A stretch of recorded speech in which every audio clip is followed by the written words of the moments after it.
Hello and happy Tuesday. This is your boy, Pastor Strick, with another edition of Ed Talk with Pastor Strick. So excited that you guys have decided to take your lunch break and to join me. Going to go ahead and ask you guys if you would to share this broadcast with as many people as you think would benefit from hearing from me. Listen, I appreciate you guys being here.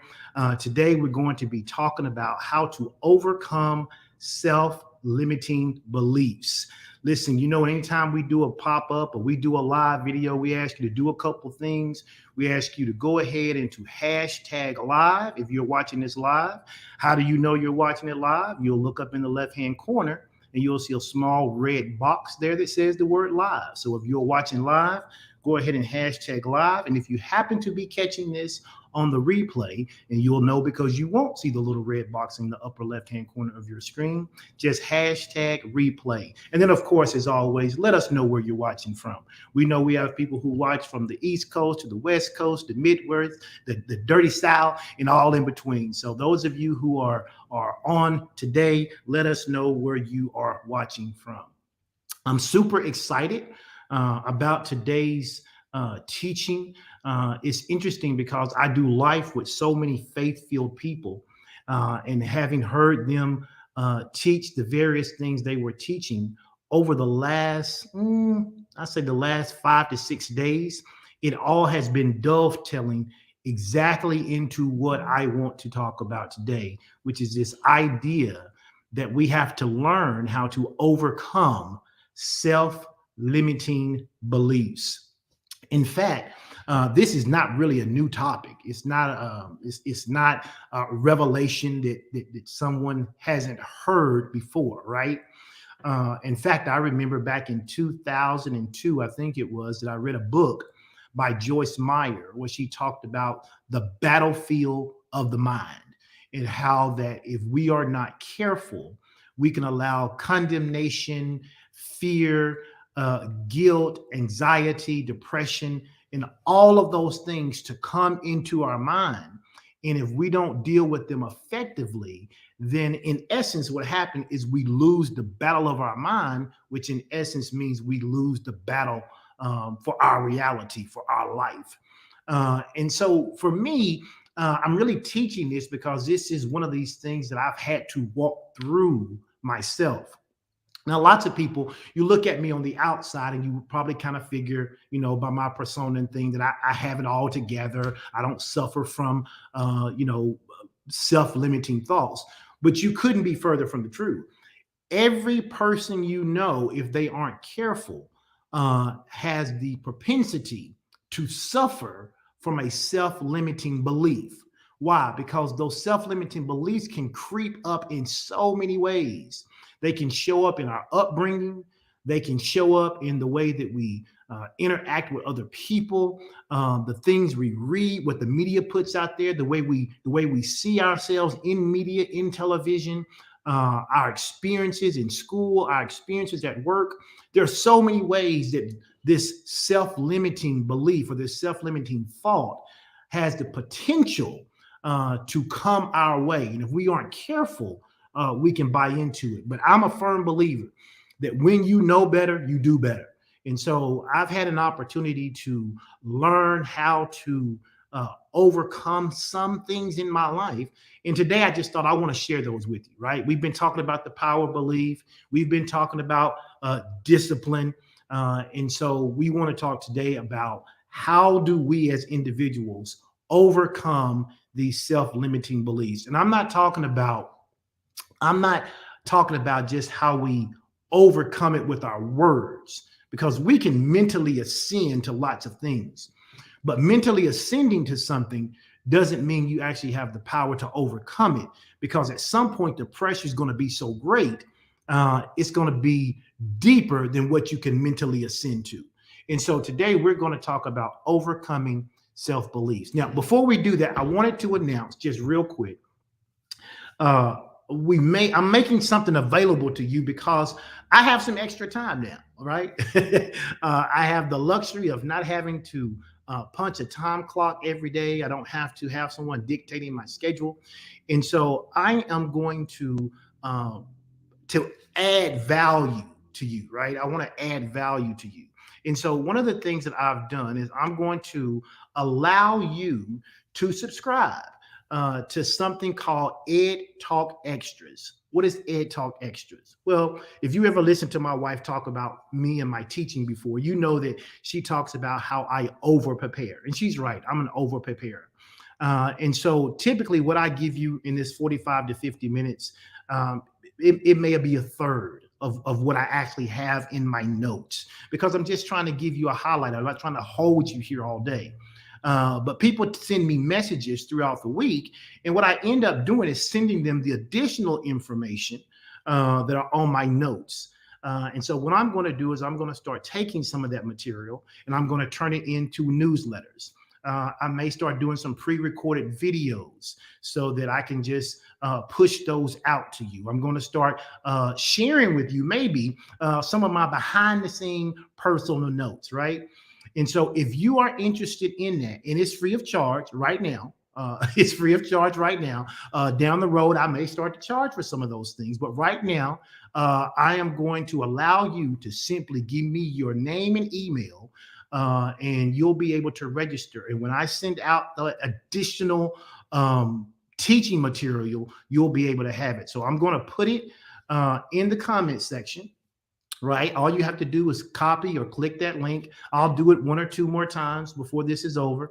I'm not trying to sell you anything. What I'm trying to do right now is add value to your life, because I believe if I can add value to your life, I can help you position yourself so that you can live at a different level, so that you can add value to other people's lives. Right. So this Ed Talk Extra is what it's called. And you'll get a chance when you click the link to see. All I'm asking for is your full name, first and last name, your email address, right? And then all you have to do is to be able to check your emails every now and then. I won't send you an email every week. I won't even say every week. But when you see an Ed Talk email coming out, you'll want to open it, because it's probably going to have some additional content there for you. Okay. All right. So go ahead, do me one more favor before we get into this teaching. Tag and share, tag and share, tag and share, tag and share. And then let's get into today's teaching. I appreciate that, Big Nate. Appreciate it. We are going to talk about overcoming self-limiting beliefs. Okay. What I want to do is I want to ask you a question. I'm going to take my time today and try not to rush, but I'm not going to be here long, but I want to ask you some questions. I want you to think about something. Here's the first question I want you to think about. When was the last time that you just gave up on something that you were serious about at one time? And then I want you to ask yourself, why did you do it? So when was the last time that you actually gave up on something? Okay. You gave up on it. You were serious about it when you got started. You really were. It was your dream. You wanted to go after it. You wanted to do it. Okay. When was the last time that you gave up on that thing? And then ask yourself why. Okay. That's question number one. Just think about it. Just think about it. The first thing that comes to your mind is probably that thing. It's probably that dream that you have now put back on the shelf. Why did you put it back on the shelf? Okay. Was it a lack of resources? Was you didn't think you could do it? You didn't have any people? It was too big. You didn't think it was the right time. Whatever the reason, just think about that. And then here's the second question. When was the last time that you actually failed? Okay. When was the last time you actually failed? And what did you tell yourself? Okay. What was the conversation that you had about the reason for that failure? Okay. You attempted it. You went forward. You didn't quit, but you failed. It did not work out. You did not pass whatever it was that you were doing. Okay. When was the last time that you did something and you failed? And then ask yourself, what did you tell yourself about the reason for that failure? Okay. Now, when you think about those two questions, here's what I want you to know. If for any reason you told yourself anything other than I did my best and I learned a lesson, or I did my best that I knew how to do, but now I know how to do better next time? After having this experience, if you told yourself anything other than that, then you are letting some type of self-limiting belief get in the way of you achieving your goals or dreams. The way you talk to yourself, the way you communicate to yourself about whether or not you have the ability to do better next time, the way you talk to yourself about whether or not it was somebody else's fault will determine whether or not you have the wherewithal to reach your goal the next time. So you have to ask yourself, what big thing was I serious about that I quit? And when I did, why did I do it? And the second question becomes, what thing did I actually try, but I failed at? And what was the conversation that I had with myself? Because self-limiting beliefs are not like these big, gigantic, roaring voices that come in our mind and talk bad to us. No, no, no. Self-limiting beliefs are the small things that we say to ourselves that justify our hurt so that we can get over disappointment. It's the small things that we say to ourselves that justify for us the reason for whatever so that we can move beyond the disappointment. The problem is if you don't learn to see disappointment as an opportunity for growth, you'll get over the disappointment, but you will never try again. And that's the problem with most people. They are unwilling to try again. They are unwilling to go after something that they failed at because of the conversations that they had with themselves when they failed. And so we have to understand that when we see these self-limiting beliefs show up, we must deal with them quickly and swiftly and appropriately. Because if we do not, they become dream killers. So the question becomes then, what are self-limiting beliefs? Let's talk about this for a second. Simply put, self-limiting beliefs are negative self-perceptions that live in our conscious and sometimes even in our subconscious. They are beliefs that are deeply rooted in past experiences, comments by other people, values and beliefs of our family, our friends, and even the messages that we get from other people on social media or from media itself. Self-limiting beliefs are negative self-perceptions. So here's what happens, because I think it's important to talk about self-perceptions, right? Self-perception is not how other people see us. It's how we see ourselves when we believe what other people say about us. And what other people say about us doesn't have to be true. But the moment we believe it, it becomes our reality. The moment someone says, you're not smart enough to go to college, that's not a true statement, because lots of people from lots of different intelligences go to college. But the moment you believe what they say about you, then that self-perception becomes your reality. And you can never live beyond your own reality. So someone said you couldn't go to college, then you believed you couldn't go to college. Now it becomes a self-fulfilling prophecy because you never go to college. And that self-limiting belief gets reinforced over and over again. And we are constantly being hit and being bombarded by self-limiting beliefs. See, self-limiting beliefs prevent us from achieving success in our careers and in our lives because we become, as the Bible describes, grasshoppers in our own sight. See, the Bible tells about how when the spies went to survey the land, and they came back and they talked about how great the land is. They said it's a land that flows with milk and honey. The grapes are so large, it takes 2 men to carry the vines. And they talked about how it had plenty of resources. And then somebody says, yes, yes, yes, but there are giants in that land. And they're so big that when we saw them, it says, we then saw ourselves, self-perception. We saw ourselves as mere grasshoppers.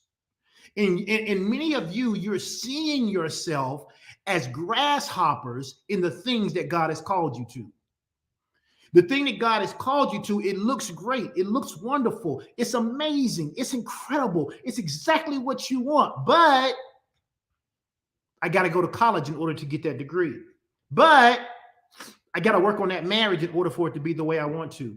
But I have to reach out to my kids and tell them, hey, I wasn't the best parent that I should have been, and I want to make it right. But you see that? I'm a grasshopper in my own sight. And when you become a grasshopper in your own sight, you can never live beyond the grasshopper mentality.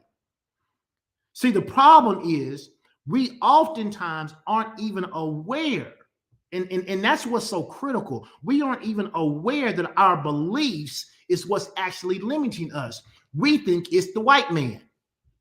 We think it's the fact that we're women. We think it's the fact that we're poor. We think it's the fact that we have limited education. We think it's something else rather than realizing, that's right, Pastor Sean, it be your own self. It be your own self. We are the thing that is limiting us. How do we, on one hand, on Sunday morning, shout and praise God and say, I can do all things through Christ who strengthens me? But then at the other time we leave the other 6 days saying, I'm not able to do that because.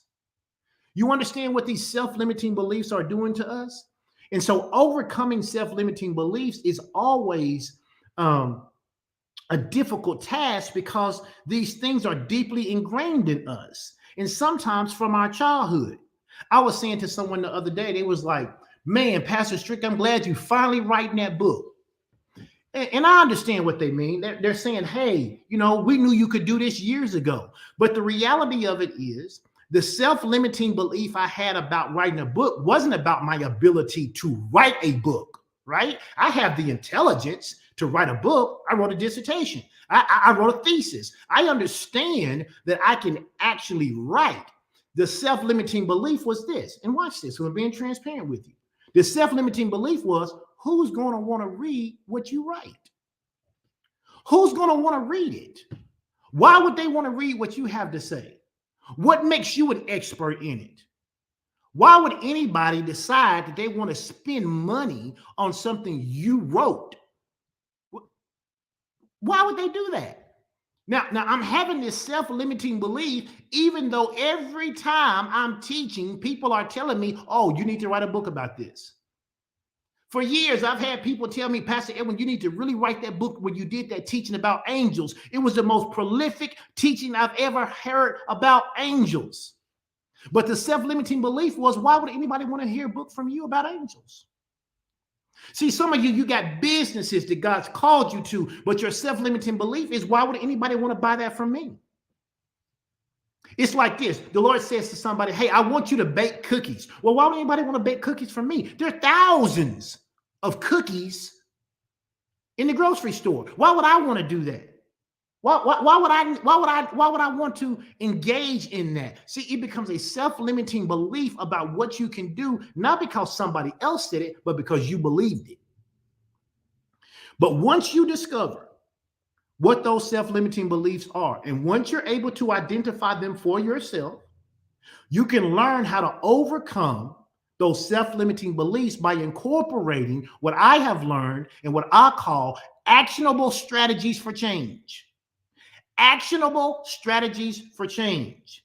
Because if you can understand and work out these actionable strategies for change, they have a powerful impact of debunking those self-limiting beliefs that are operating in the background of your life. See, some of you've lived with these self-limiting beliefs so long, it's like a script running in the background. See, I'm not a computer programmer. I don't know a lot about it. But what I do know is that when your computer is operating, there's always a script running in the background. And that script running in the background kind of serves as the foundation for what's going on for everything you can see outwardly, everything you can interact with on your screen. Some of you need a reboot of your software because your software is running a bad script.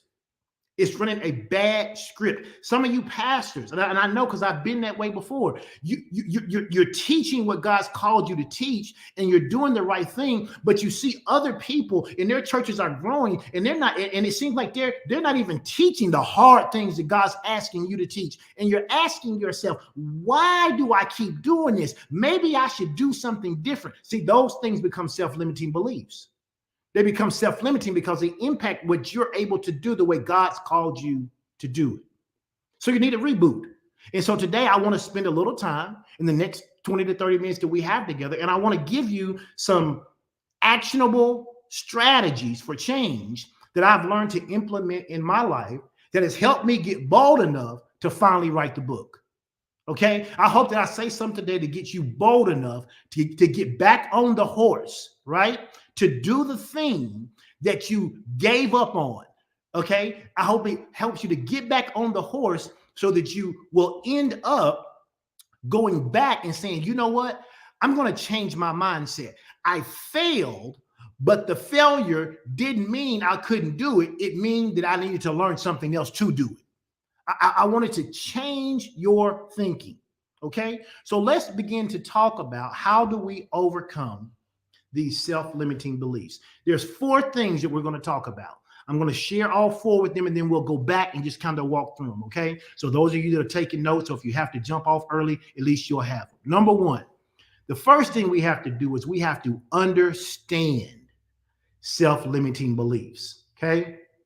We have to understand self-limiting beliefs. We have to understand how to identify them. We have to understand their impact. We have to understand how to identify their source. And then lastly, we have to assess the validity of these self-limiting beliefs, right?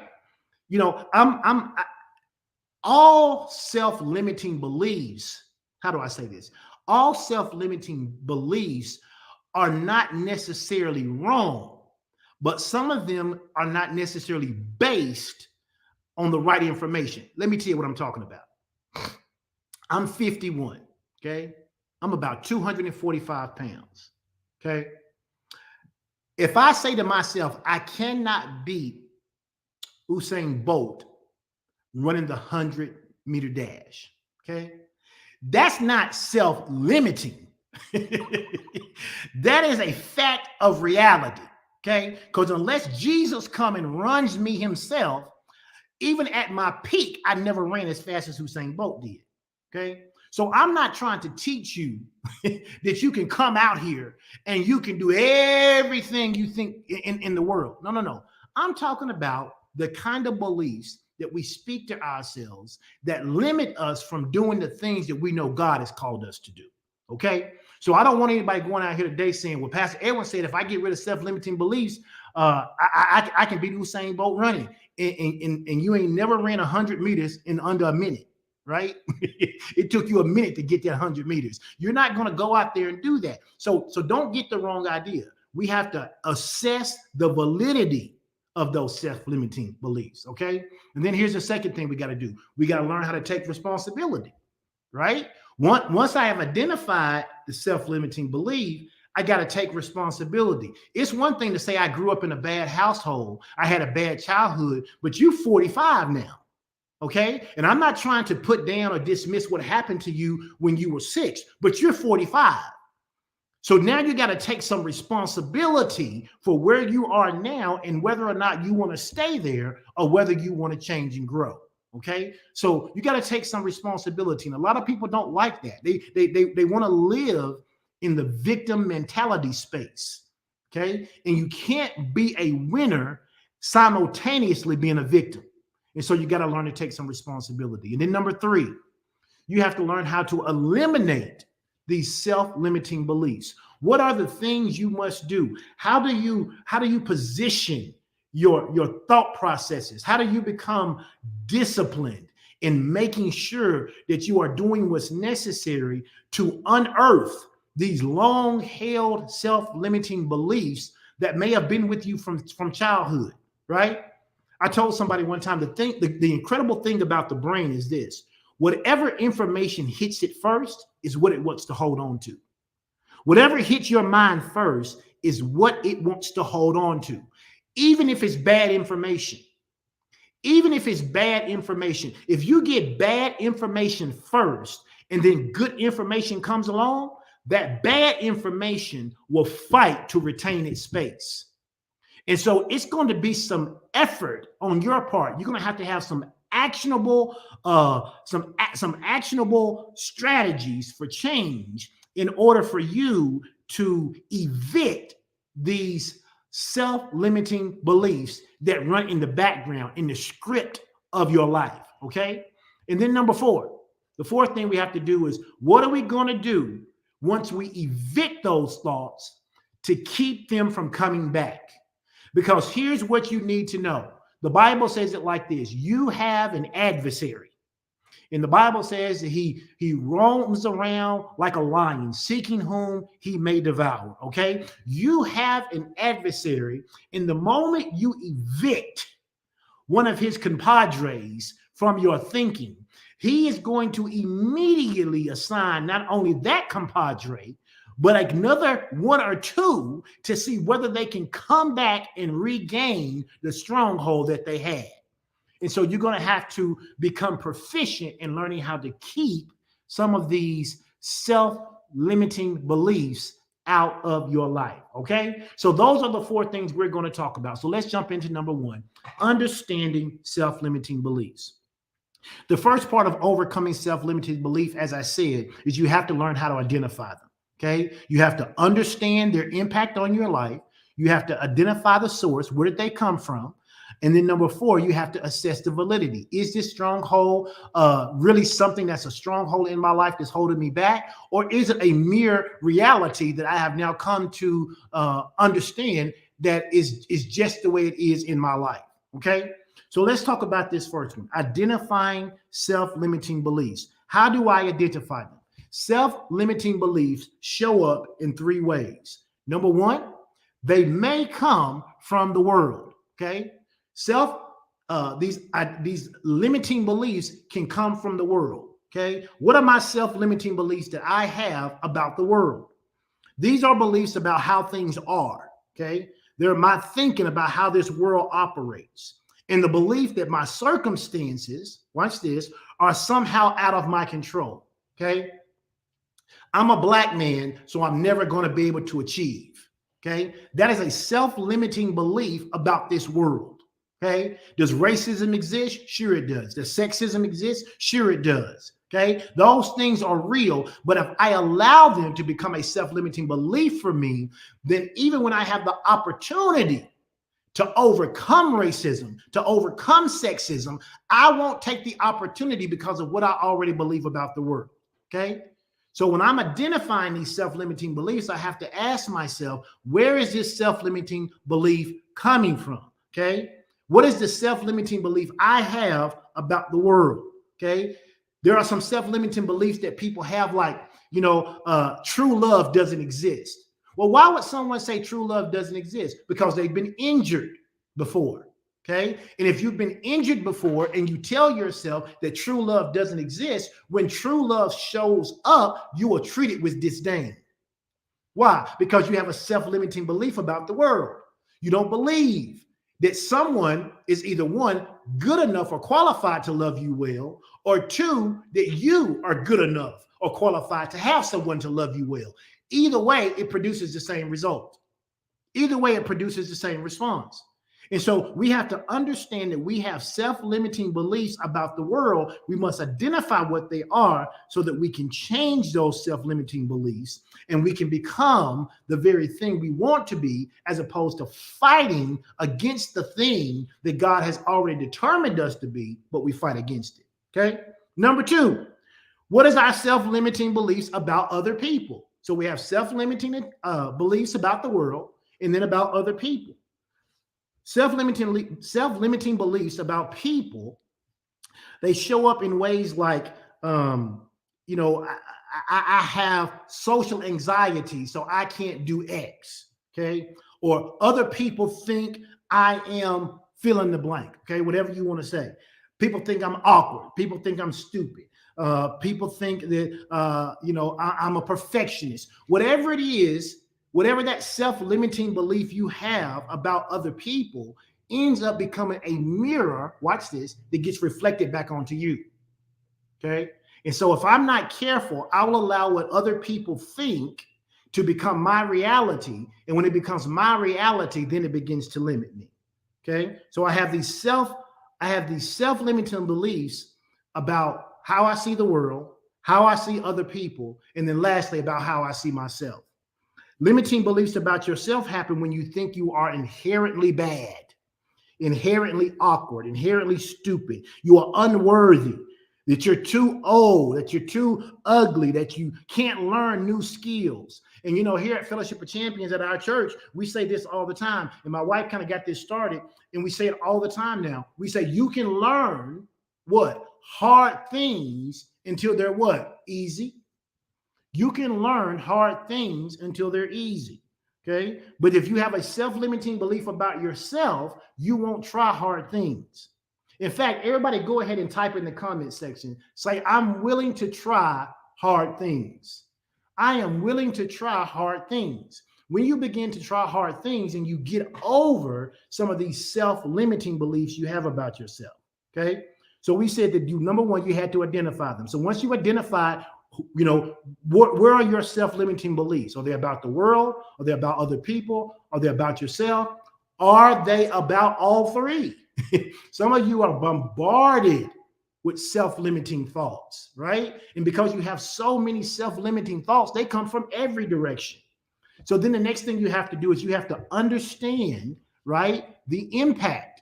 You have to understand the impact and the magnitude of your self-limiting beliefs. Once you are aware of your negative beliefs, you must reflect on how they are currently getting in your way or how they are impacting you. You really have to ask yourself that question. Once you've identified it, and some of you are thinking about them right now. I know you are. You're thinking about what those self-limiting beliefs are in your life. You have to ask yourself, how are they impacting me? In the words of Dr. Phil, how's that working for you? You have to ask yourself, how is that working for me? This self-limiting belief I had, how about writing a book, right? About whether or not someone would want to read something that I wrote, about whether or not I should do a live, whether I should even do EdTalk. All of those things, no one was telling me I shouldn't do them. In fact, it was just the opposite. I can't tell you how many people told me I should write a book. Not just about the one I finally decided to write a book about, but people were telling me I need to write. If I had wrote a book, literally for every time someone told me I should write a book about a particular topic, I probably have 100 books written by now. But it wasn't that someone was saying, "Oh, you shouldn't write a book. That's not in your wheelhouse. You should never do that." It was the opposite. It was my self-limiting belief about whether or not someone would want to read it. It was my self-limiting belief about whether someone wanted to hear anything I really had to say. So you have to understand the impact and the magnitude of your self-limiting belief and what it's doing to you. Think about it like this. With those self-limiting beliefs, ask yourself, and just go back through your mental Rolodex. What promotions have you passed up because of self-limiting belief? What new opportunities did you say no to out of the perceptions related to your own readiness and capabilities? I've shared this story before, and I'll share it again. There was an opportunity I had to take a new job one time. And the job was probably about 2, maybe even 3 grades above where I was. And I was having some angst about whether or not I should take the job because how we grow up.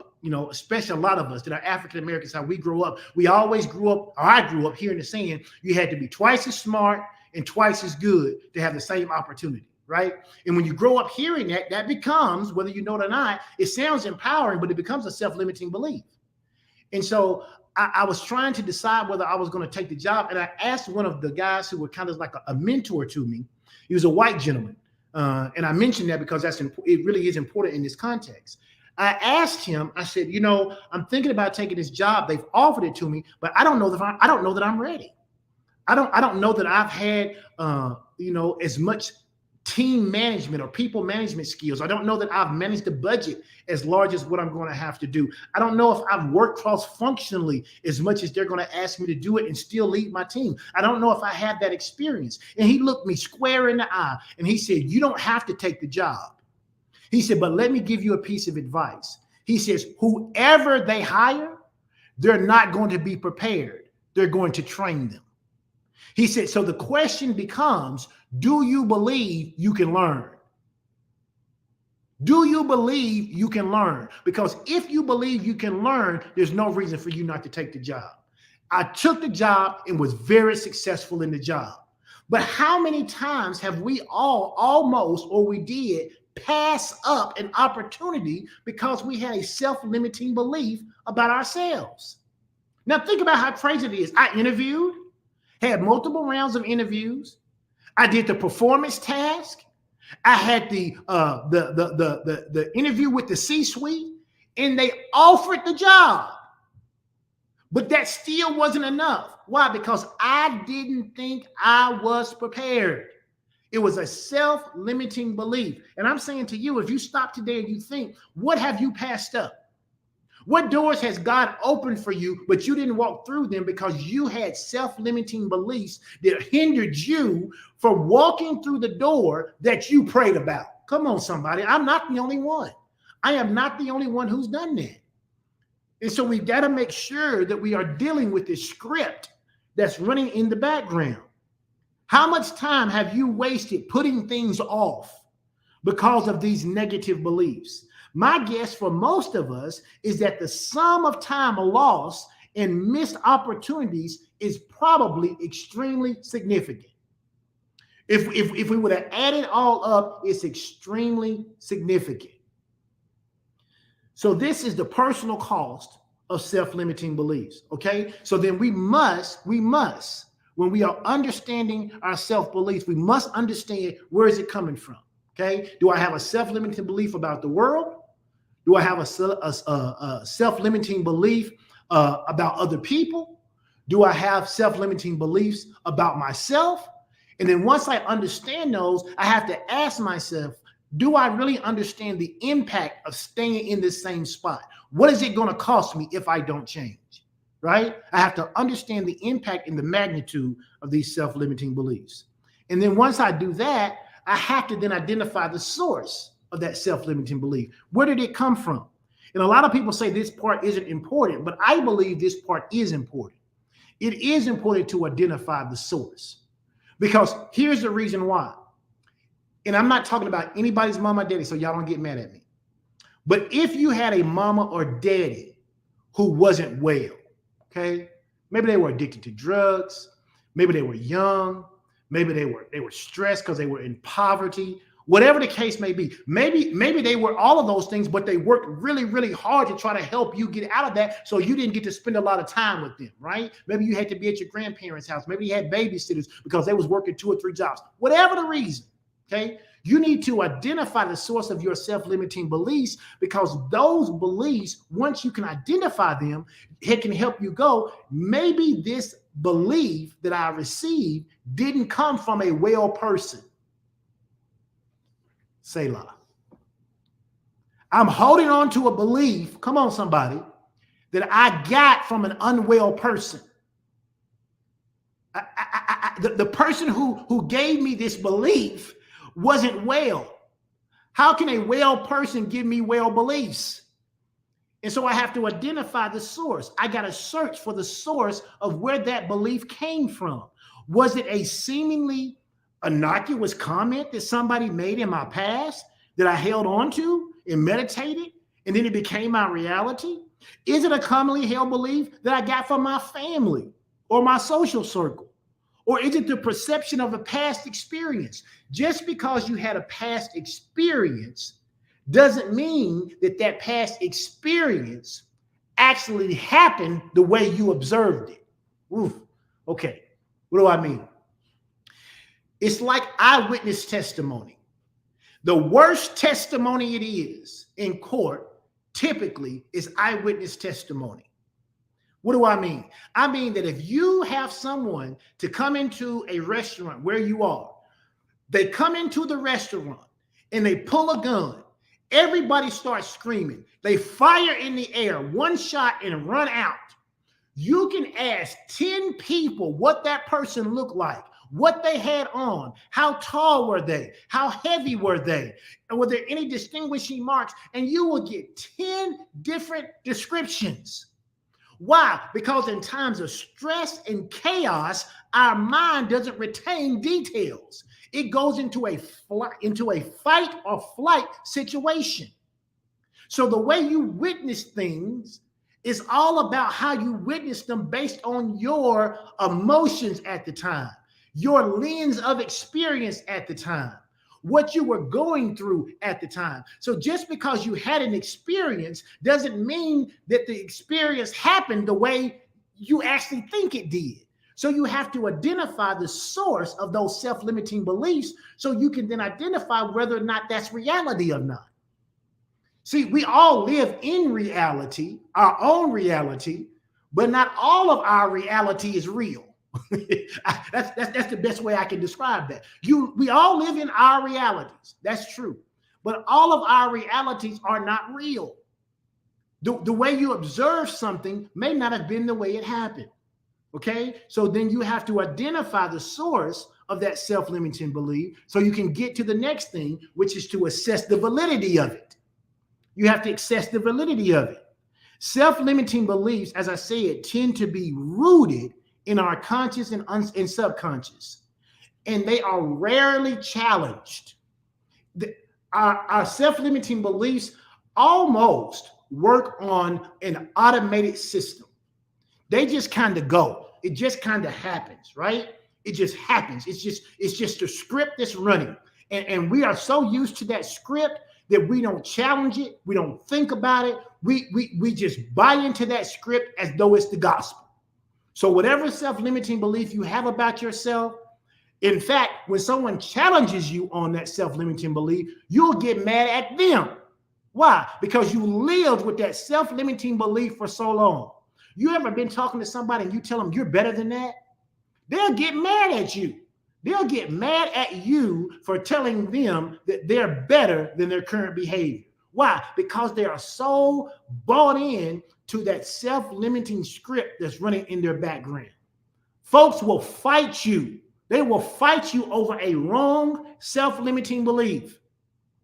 You don't believe me? You start talking to some of your friends and you start challenging them about their self-limiting belief. Forget your friends, challenge yourself. Look at yourself in the mirror and start talking to yourself about your self-limiting beliefs and watch how uncomfortable you become looking at yourself having that conversation. But you have to assess the validity of those beliefs. You got to learn to do what I call flip the script. You got to learn to flip the script and assess the validity of those self-limiting beliefs that you've been carrying for so long. And you got to ask yourself this question: are these facts? Are there any facts that support this self-limiting belief?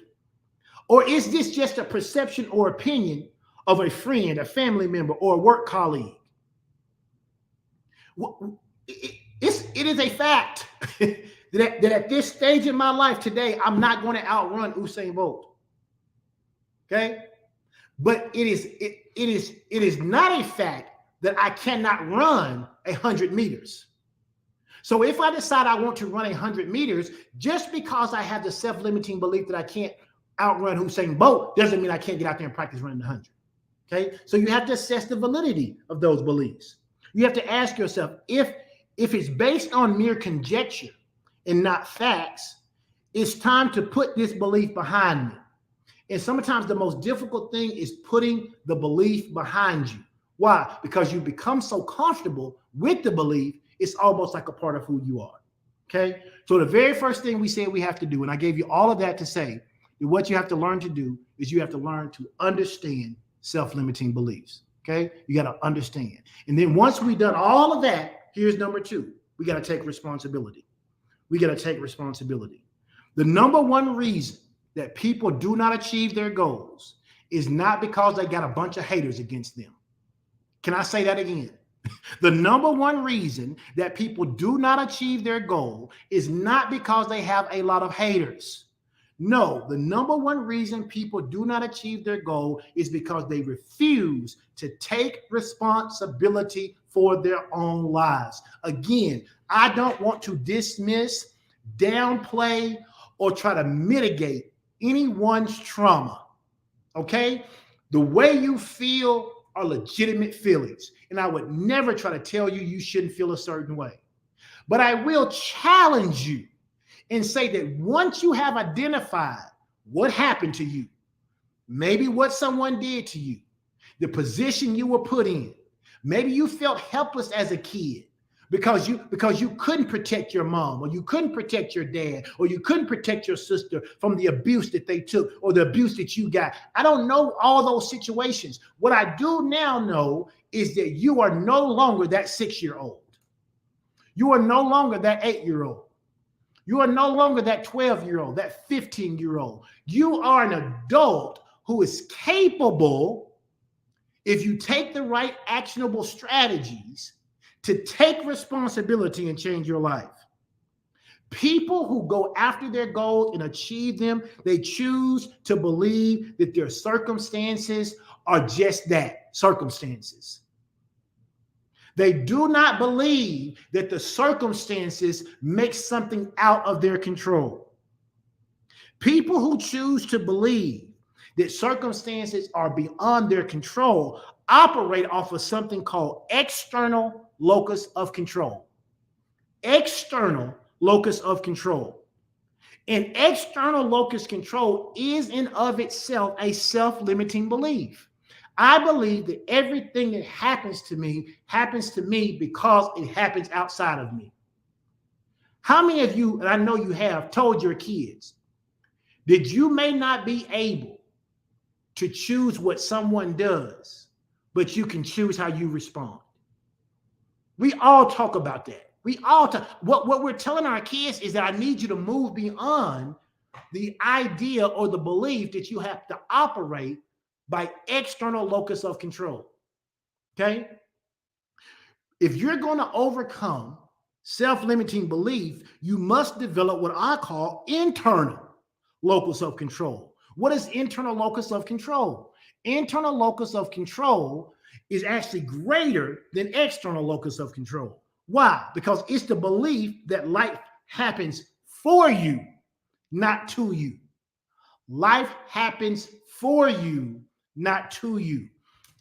I talked about this when I talked about discipline. Internal locus of control is like discipline. External locus of control is like motivation. Okay? Motivation gets you started. Okay? So you can recognize that someone did something to me when I was a child. And as a result of that, I adopted this self-limiting belief about myself. Someone told me I was dark-skinned. Okay? Because when I was growing up, light skin was in. Light skin was in. And then they produced this movie called New Jack City. And when New Jack City came out, all the dark-skinned brothers was in. El DeBarge looking brothers was out. The dark-skinned brothers were in. But before New Jack City came out, I had a self-limiting belief about the way I looked because I was dark-skinned in a light-skinned family. Okay?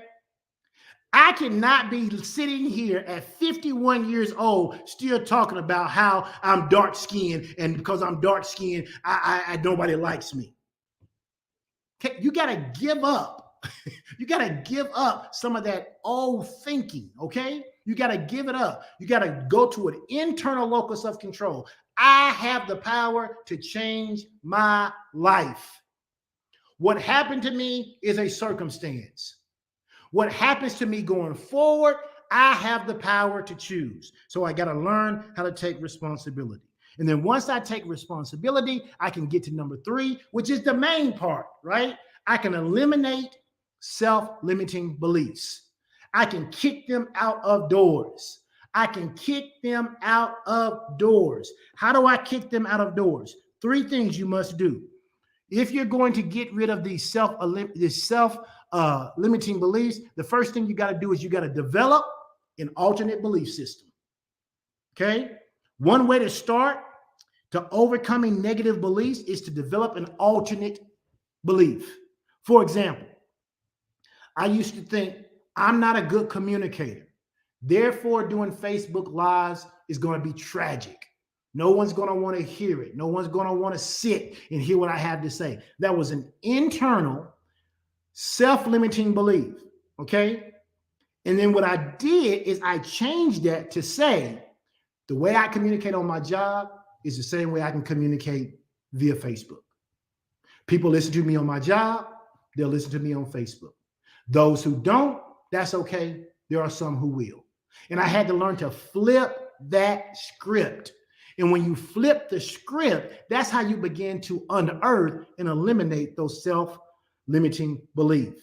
And then the other thing you have to do is you have to be willing to constantly challenge those self-limiting beliefs.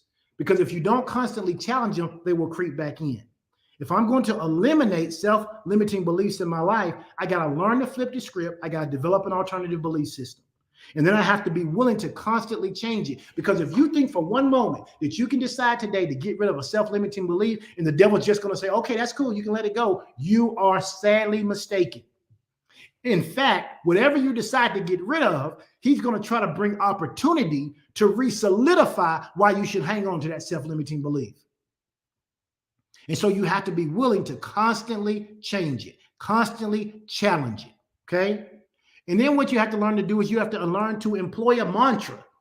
Pastor Edwin, what does that mean? Listen, making daily affirmation of daily confessions about who you are is one of the most powerful things in helping you change self-limiting beliefs. If you got to learn how to put some positive things about yourself on replay. You got to change that script that's running in the background, right? You got to learn how to say the right kind of things so that these self-limiting beliefs don't bubble up. That's exactly right, Tracy. That's exactly right. If you limit yourself in front of talking to people because you have a stammer, then you won't ever do it. But the more you do it, the less you'll think about the stammer. And the reality of it is most people are probably not paying attention to it as much as you are. Everybody, when they speak, has nuances. I say okay a lot. I had an uncle who said and or. Whenever he spoke, he said and or. Everybody has a nuance, and guess what? We can work on diminishing those nuances. I almost said okay. But we can work on diminishing those. But we have to learn to employ a mantra. We got to learn to say some good stuff about ourselves. Some of us have such poor self-talk. In fact, go ahead and type that in the comment section. Say, I will not have poor self-talk. Okay? I will not have poor self-talk. And then lastly, and I'm getting ready to close, here's the fourth thing you got to do. You got to keep those self-limiting beliefs dormant. You got to keep them dormant. Because if you don't, the enemy will plant a seed, somebody will say something, someone will do something will happen, and that self-limiting belief that you thought you got rid of will be right back in your brains trying to grow again. Because it does not want to be expelled. It does not want to be expelled. It takes regular, intentional effort to overcome self-limiting beliefs. The same sense of intentionality is required to keep them at bay. It's like, what's the phrase? I've heard women use it before. Oh, it says, whatever monster you create is the monster you have to keep feeding. Or if you wanted to change, whatever monster you create is the monster you have to kill, right? And so the reality of it is whatever it takes to get over this self-limiting belief, I got to have that same kind of tenacity, that same kind of consistency in order to keep those self-limiting beliefs at bay. For many of us, we are the greatest and sometimes perhaps only obstacle to our own success. We are the greatest obstacle to our success. Why? Because of the negative script that we have running about ourselves in the background. It's not your haters. Most people who talk about their haters, you're only talking about your haters because you agree with your haters. You agree you're not talented. You agree you're not qualified. You agree. You've bought into your haters, and now what you hate is that you agree with them. Because people who don't agree with their haters don't spend time talking about it. They're not making Facebook posts about how much folks hating on them. They're not making posts about somebody making subliminal posts about them. They're not thinking about them. They're spending their time working on themselves, keeping their own self-limiting beliefs at bay. Now, how do I keep these self-limiting beliefs at bay? Two things you got to do. Number one, and I know this may sound weird, but hang with me. You have to let go of certainty. You have to let go of certainty. What do I mean? The truth is that we all crave certainty. All of us. We all crave it. In fact, certainty is one of the most powerful 6 human needs. And in small doses, it gives us comfort and stability in our lives. That is the reason that if you buy into certainty, that a self-limiting belief can be so hard to uproot because it gets you comfortable. Pastor Edwin, I don't understand what you mean.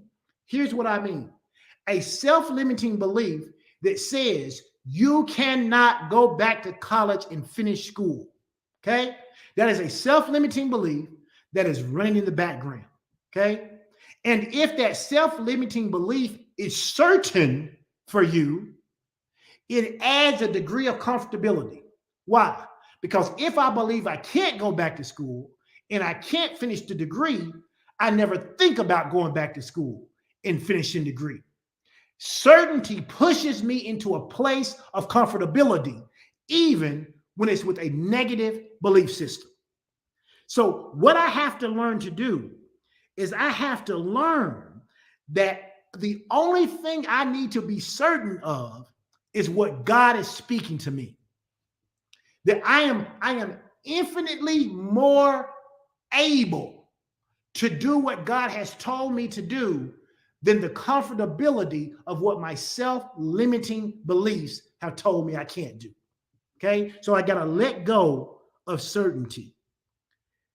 But certainty has this propensity to hold us back, right? Why? Because it's what prevents you from going after the new job. See, I got this job. I'm certain of what's going to happen here. I know what to expect in this job.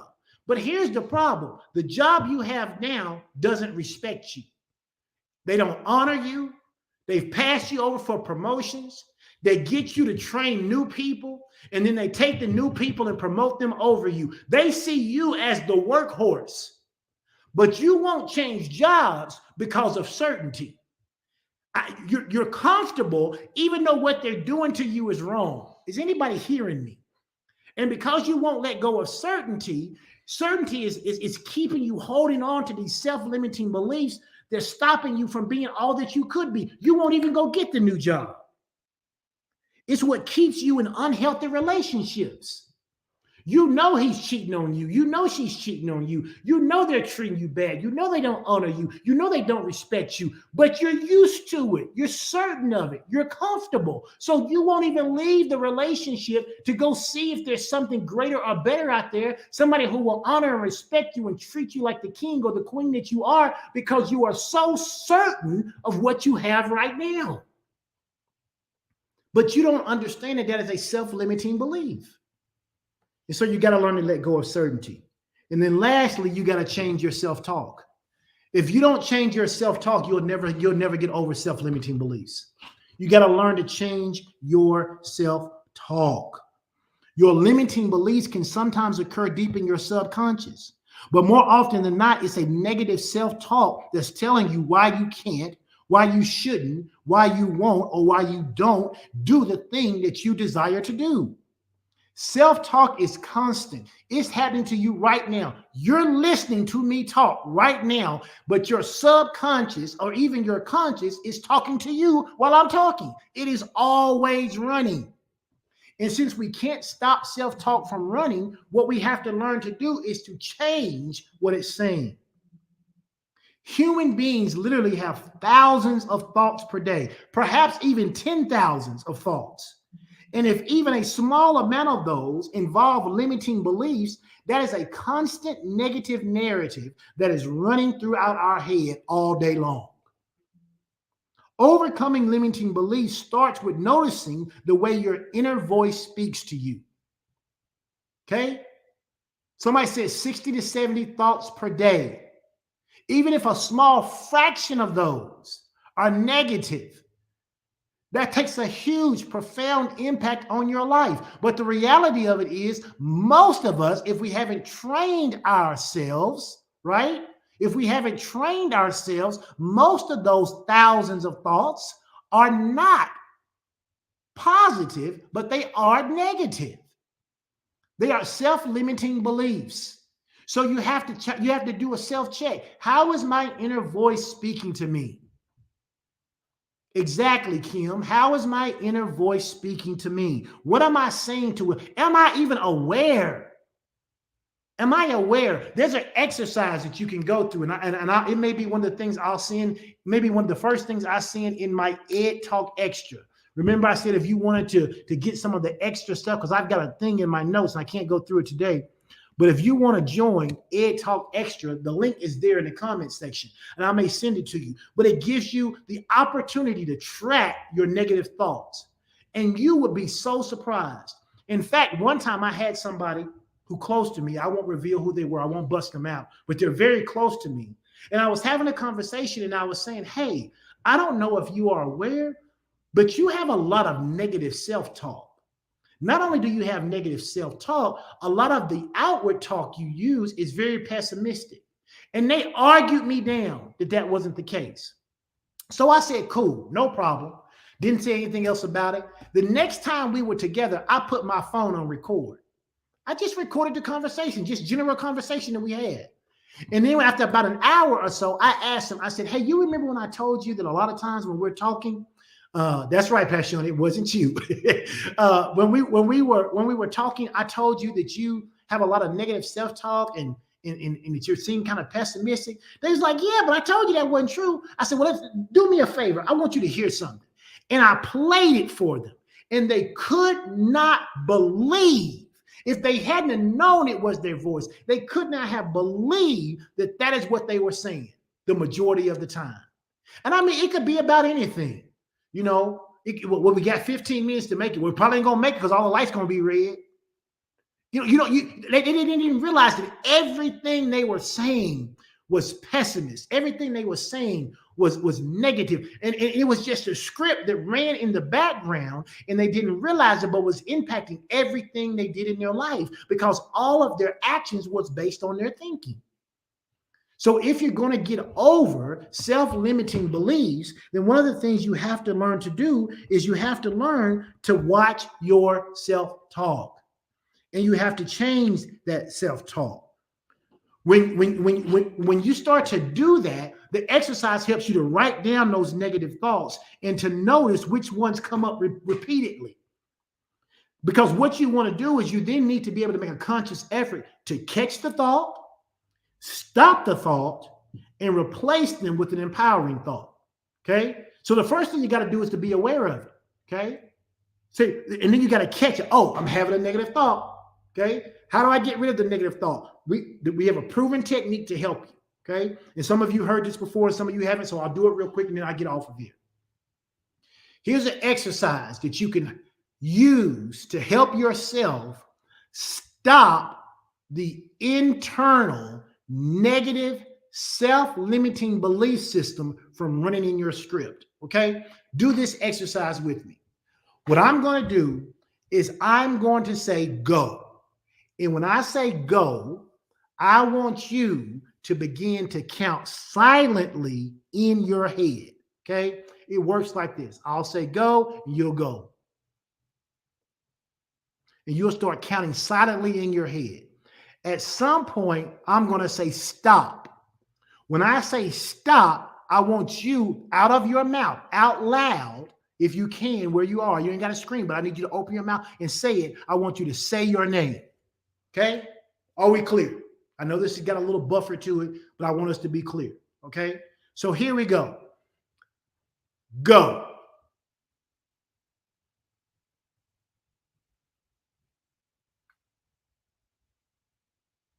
Stop. All right. I'll wait a second. If someone tells me what happened when you started counting in your head, when I said stop and you said your name out loud, tell me what happened to the counting. Tell me what happened.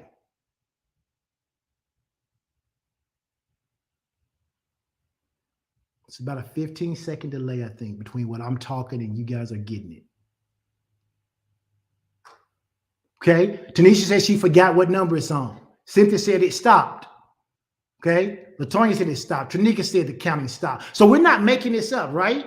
It stopped. Why did it stop?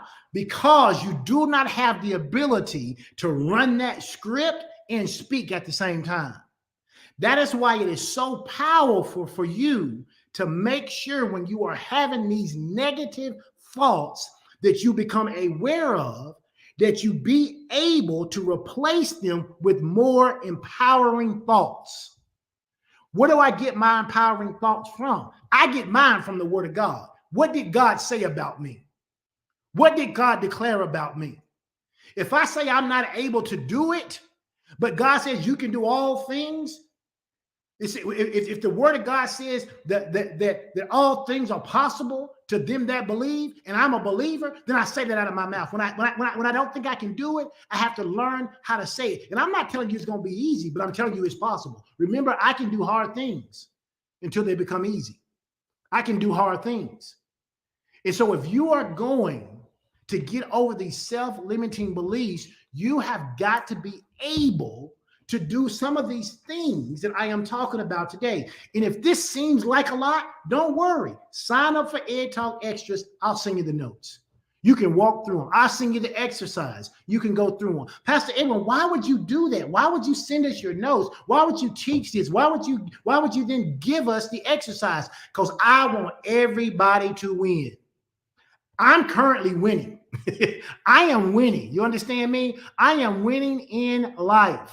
I am winning in life. So if I can help you to catch those self-limiting beliefs, if I can help you to stop them from running in the background of your mind, and if I can help you to replace them with more empowering thoughts, you will become infinitely more better to live out what God is calling you to do, and you'll be able to help someone else.